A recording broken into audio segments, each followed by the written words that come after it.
ఆచి chicken masala. DSC petition పై వైసీపీని వాయించిన high court మామూలుగా కాదు.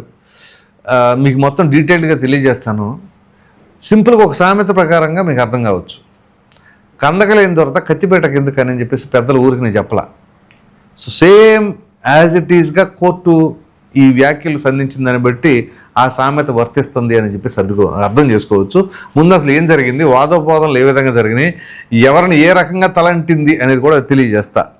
సో ఏదైతే డిఎస్సి 2025 అక్రమాల్లో జరిగాయని చెప్పేసి సిబిఐతో విచారణ జరపాలని చెప్పేసి పిల్లేసింది ఎవరు, వైసీపీ ఎమ్మెల్సీ అయినటువంటి పర్వతనేని చంద్రశేఖర్ రెడ్డి. సో ఆయనకే ఇప్పుడు హైకోర్టు గట్టిగా వాయించేసింది. ఆ పిల్లో జోక్యం చేసుకోకూడదని చెప్పి దాన్ని నిరాకరించింది. రిజర్వేషన్ కోటాను పెంచడంపై అభ్యంతరం ఉంటే అభ్యర్థులు మొదట్లోనే హైకోర్టుని ఆశ్రయించేవారు కదా. ఈ వ్యవహారంపై ఏ ఒక్కరూ ముందుకు రాలేదని గుర్తు చేసింది. అంతే కదా. ఇప్పుడు ఎవరైతే ఇక్కడ ఇది అన్యాయం అని చెప్పేసి భావిస్తారో ఆ అభ్యర్థులు కదా ముందుకు రావాల్సింది. ఆ అభ్యర్థులు ఎందుకు ముందుకు రావట్లా, దీనికి కూడా వీళ్ళు కారణం చెప్పారు వైసీపీ వాళ్ళు. అదేంటో కూడా మీకు చెప్తా. సో క్రీడల కోటాతో నష్టపోయామని అభ్యర్థులు ఎవరూ కోర్టుకు రాలేదని వెల్లడించింది. ఈ నేపథ్యంలో పిల్ అంటే ప్రజాహిత వ్యాజ్యం అంటే పబ్లిక్ ఇంట్రెస్ట్ లిటిగేషన్ అంటారు కదా, అది పిల్ విచారణ నిమిత్తం పరిగణలోకి తీసుకునే ప్రశ్నే ఉత్పన్నం కాదని చెప్పేసి తేల్చి చెప్పింది. పిల్ ఎంతో విలువైన ఆయుధం, ఇది అండర్లైన్ చేయండి. పిల్ ఎంతో విలువైన ఆయుధం, రాజకీయ ప్రయోజనాల కోసం దానిని దుర్వినియోగం చేయడానికి వీల్లేదని స్పష్టం చేసింది. అంటే మొదటిసారి చేసినప్పుడు ఎప్పుడు కూడా ఈ రకమైన కామెంట్స్ కోర్టు చేయదు. వీళ్ళు పదే పదే ఏదో పిల్లేస్తూ ఉన్నారు కాబట్టి కోర్టు ఈ విధంగా ఘాటుగా స్పందించింది. సో పిల్ అనేది ఎలా పడితే అలా వేసేది కాదు అని చెప్పేసి చాలా జాగ్రత్తగా దుర్వినియోగం చేయకుండా యూజ్ చేయండి అని చెప్పింది. బాధితులు కోర్టును ఆశ్రయించే పరిస్థితులు లేవని, అభ్యర్థులను ప్రభుత్వం భయపెడుతోందన్న పిటిషనర్ వాదనలో వాస్తవం లేదంది. అంటే పిటిషనర్ ఏం చెప్పాడు, ఎవరైనా సరే మీరు కోర్టుకు వెళ్తే మామూలుగా ఉండదని చెప్పేసి ప్రభుత్వం భయపెడుతుందంటే అభ్యర్థులను, అందుకని వాళ్ళు వెళ్ళలేదని చెప్తున్నారు అని అక్కడ పిటిషనర్ వాదించాడు. వాదిస్తే దాంట్లో వాస్తవం లేదని కోర్టు నమ్మింది. చూడండి, వీళ్ళు వేసిన వేషాలు మామూలుగా లేవు అన్నట్టుగా ఈ యొక్క పరిస్థితులను చూస్తే అర్థం చేసుకోవచ్చు. సో వాస్తవం లేదంది. ప్రభుత్వం భయపెడితే హైకోర్టులో వారు 335 రిట్ పిటిషన్లు ఎలా దాఖలు చేస్తారని ప్రశ్నించింది. నిజంగానే ప్రభుత్వం భయపెట్టిందని వైసీపీకి సంబంధించిన న్యాయవాదులు చెప్పినట్లుగా అర్థం చేసుకోవచ్చు. అప్పుడు ఇప్పుడు కోర్టు అడిగిన ప్రశ్నకి ఏం సమాధానం చెప్తే, నిజంగా ప్రభుత్వం అలా భయపెడితే 335 రిట్ పిటిషన్లు ఎలా ఫైల్ అయ్యాయి ఎక్కడ అని చెప్పేసి అడిగింది. సో బాధితుల అభ్యంతరాలను పరిశీలించేందుకు ప్రభుత్వం ఫిర్యాదుల పరిష్కార కమిటీని ఏర్పాటు చేసిందని తెలిపింది. కేంద్ర ప్రభుత్వ విధానానికి అనుగుణంగా క్రీడల్లో రిజర్వేషన్ కోటాను నిర్ణయించారని వెల్లడించింది. సో కేంద్ర ప్రభుత్వ విధానమే లేకపోతే రాష్ట్ర ప్రభుత్వం ఆ విధంగా రిజర్వేషన్ కోటాను నిర్ణయించి ఉండేది కాదని వ్యాఖ్యానించింది. సో కేంద్ర ప్రభుత్వ నిర్ణయాన్నే రాష్ట్ర ప్రభుత్వం ఇక్కడ అమలు పరిచింది అని చెప్పేసి హైకోర్టు క్లియర్ కట్గా చెప్పింది. తన వాదనను బలం చేకూరే ఆధారాలను పిటిషనర్ కోర్టు ముందుంచలేదని ఆక్షేపించింది. సో తన వాదనకు బలం చేకూరేలాగా ఆధారాలను పిటిషనర్ కోర్టు ముందు ఉంచలేదట. మరి ఇప్పుడు వీళ్ళు పిల్లేసారు, వేసినందుకు దానికి తగినట్టు ఆధారాలు సమర్పించాలిగా. ఏదో పిల్లేసేసి వాదనలు వినిపించేస్తామంటే కుదరదుగా. అది అక్రమ మార్గంలో ఉపాధ్యాయుల పోస్టులు పొందారని ఎవరిపై ఆరోపణలు చేస్తున్నారో వారిని వ్యాజ్యంలో ప్రతివాదులుగా ఎందుకు చేర్చలేదని ప్రశ్నించింది. రైట్. సో ఎవరెవరు ఇక్కడ, ఇది చాలా కీలకమైన క్వశ్చన్. అక్రమ మార్గంలో ఉపాధ్యాయుల పోస్టులు పొందారని వీళ్ళు అంటున్నారు కదా. సో పొందిన ఎవరిపై ఆరోపణలు, ఆ అక్రమంగా ఎవరికి వచ్చింది అక్రమంగా పోస్టు, పలానా వ్యక్తిగా అని చెప్పేసి చూపించండి, వాళ్ళ మీద వేయండి పిటిషన్, ఎందుకు వేయట్లేదని చెప్పేసి ప్రశ్నించింది. సో ప్రతివాదులను నోటీసులు ఇవ్వడానికి సైతం ధర్మాసనం నిరాకరించింది. సో పిల్ విచారణార్హతపై అభ్యంతరం తెలిపింది. సో ఆ పిల్ పైన విచారణ అర్హత లేదని చెప్పేసి దాని మీద అసలు అభ్యంతరమే తెలిపింది. సో ఈ రకంగా అక్కడ ఆ కోర్టులో మామూలుగా కాదు. సో నిరాకరించిన తర్వాత పిల్ విచారణ అభ్యంతరం తెలిపింది. మీ కక్షిదారుతో మాట్లాడి వాదనలను కొనసాగిస్తారా, పిల్ను ఉపసంహరించుకుంటారా అనేది కోర్టుకు చెప్పాలని పిటిషనర్ తరపున న్యాయవాదిని న్యాయమూర్తి గారు సూచించారు. మీరు విత్డ్రా చేసుకుంటారా, కంటిన్యూ చేస్తారా, ఏం చేస్తారని. సో అదనపు వివరాలను కోర్టు ముందు ఉంచేందుకు సమయం కావాలని ఆయన కోరారంట. సార్ ప్రస్తుతానికి కొంత సమయం ఇవ్వండి అని చెప్పేసి కోరారు. విచారణ 3 వారాలకు వాయిదా వేశారు. అది పరిస్థితి. అయితే ఇక్కడ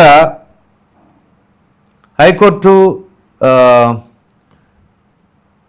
ఏం చెప్పింది, మంగళవారం ఈ మేరకు ఈ ఉత్తర్వులు ఇచ్చింది. సో ఇక్కడ అసలు ఏమేమి జరిగింది, వాదనలు కూడా ఎలా జరిగింది చూడండి. ఎమ్మెల్సీ పర్వతనేని చంద్రశేఖర్ రెడ్డి తరపున ఎస్ఎస్ శ్రీరామ్ వాదనలు వినిపించాయి. ఏంటంటే డిఎస్సిలో భారీగా అక్రమాలు చోటు చేసుకున్నాయి. దశాబ్దాలుగా 2% ఉన్న స్పోర్ట్స్ కోటాను 3% మార్చారు. వైసీపీ ఎలిగేషన్స్ అనమాట ఇవి. క్రీడల కోటా విధానానికి చివరి నిమిషంలో మార్పులు చేశారు. ఎంపిక చేసుకున్న వారికి క్రీడల కోటా కింద ప్రయోజనం చేకూర్చేందుకు నోటిఫికేషన్ కొద్ది రోజుల ముందు అర్హత పరీక్షకు మినహాయింపు ఇచ్చారు. ఇది మన పేరుని నాని కూడా లేవనెత్తాడు కదా ప్రెస్ మీట్ పెట్టి పాయింట్. జీవో ఎందుకు మార్చారు, 47 జీవో తర్వాత 74 జీవో అని చెప్పేసి అన్నారు కదా. వస్తాయి, అన్నిటికీ సమాధానాలు వస్తాయి. పేరు నాని గారు మీరు చూస్తూ ఉండండి. హారిజాంటల్ రిజర్వేషన్ సక్రమంగా అమలు చేయలేదు. ఏంటిది, ఆ జీవోపై వ్యతిరేకత రావడంతో ఉపసంహరించుకున్నారు. స్థానిక క్రీడల్లో పాల్గొన్న కొంతమందికి ఉద్యోగాలు ఇచ్చారు. వారు ఎవరైనా కోర్టు ప్రశ్నిస్తుంది కదా, దానికి సమాధానం లేదు. మళ్ళీ హారిజాంటల్ రిజర్వేషన్ సక్రమంగా అమలు చేయలేదు. ప్రశ్నాపత్రం రూపకల్పన, పరీక్ష నిర్వహణ ఒకే సంస్థ చేపట్టడంతో గోప్యత దెబ్బతింది. కొంతమంది అభ్యర్థులు చెప్పిన వివరాలు, సమాచార హక్కు చట్టం ద్వారా పొందిన సమాచారం, జనబాహుళ్యంలో లభ్యమైన వివరాలతో పిల్ దాఖలు చేశాం. మెగా డిఎస్సిపై దుష్ప్రచారం చేసిన, సామాజిక మాధ్యమాల్లో తప్పుడు సమాచారం వ్యాప్తి చేసిన బాధ్యులపై క్రిమినల్ కేసులు పెడతామని పాఠశాల విద్యాశాఖ డైరెక్టర్ హెచ్చరించారు. దీంతో బాధితులు కోర్టుకు రావడానికి భయపడుతున్నారు. ఇది వైసీపీ వాళ్ళ వర్షన్ కంప్లీట్గా. వాళ్ళు పిల్లి వేసిన తర్వాత వాళ్ళ ప్రశ్నలు ఇవి, వాళ్ళ అనుమానాలు ఇవి అని చెప్పేసి కోర్టులో ఏమేంటి, ఇదిగో స్పోర్ట్స్ కోటాని ఇలా పెంచారు, జీవోని కావాలని ఇలా మార్చారు, ఇదిగో అనర్హత కలిగిన వాళ్ళే, లేకపోతే ఏదో చిన్నగా ఇక్కడ రూట్ లెవెల్లో ఉన్నటువంటి వాళ్ళనే, అంటే స్థానికంగా ఉన్నటువంటి ఆట పోటీల్లో పాల్గొన్న వాళ్ళకి కూడా ఉద్యోగాలు ఇచ్చేశారు అని చెప్పేసి వాళ్ళ యొక్క ఆరోపణ. దీంతోపాటు ఎవరైనా సరే పిటిషన్లు వేసినా, ప్రభుత్వానికి వ్యతిరేకంగా సోషల్ మీడియాలో పోస్టులు పెట్టినా వాళ్ళపైన తీవ్రంగా చర్యలు ఉంటాయని ప్రభుత్వం హెచ్చరించిందని విద్యాశాఖ డైరెక్ట్గా చెప్పారని చెప్పేసి వీళ్ళ యొక్క ఇది. దీనికి మరి కోర్టు కావచ్చు లేదా ప్రభుత్వం తరపున న్యాయవాది కావచ్చు ఏ రకమైన సమాధానాలు వచ్చినాయని చూస్తే, ఉపాధ్యాయ నియామక ఉత్తర్వులు జారీ చేయడానికి ముందు ఆర్థిక లావాదేవీలపై సంప్రదింపులు జరిగాయి. ఇదిగో చూడండి, ఆ ఫోన్లు అవి చూపించారు కదా. ఈ వ్యవహారంపై పోలీసులు ఎఫ్ఐఆర్ నమోదు చేశారు. కృష్ణా జిల్లాకు చెందిన అవుట్సోర్సింగ్ ఉద్యోగి మొదట ర్యాంక్ సాధించి ఎంపికైనట్లు పేర్కొన్న తర్వాత తొలగించారు. దీంతో ఆ వ్యక్తి హైకోర్టులో వ్యాజ్యం వేశారు.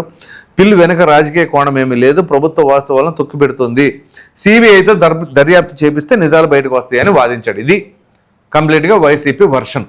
ఇప్పుడు దీనికి ఏం జరుగుతుంది చూడండి. రాష్ట్ర ప్రభుత్వం విద్యాశాఖ తరపున అడ్వకేట్ జనరల్ దమ్మాలపాటి శ్రీనివాస్ ఆయనే వినిపించారంటే, డిఎస్సి విషయమే హైకోర్టులో మొత్తం 335 రిట్ పిటిషన్లు దాఖలయ్యాయి. అందులో క్రీడల కోటాకు సంబంధించి 69, 2 పిల్ పెండింగ్లో ఉన్నాయి. డిఎస్సీలు పారదర్శకంగా వ్యవహరించాం. ఎంపికకు సంబంధించిన డేటా మొత్తం ఆన్లైన్లో అందుబాటులో ఉంది. ఆ సమాచారాన్ని పరిశీలించకుండానే పిటిషనర్ పిల్లు వేశారు.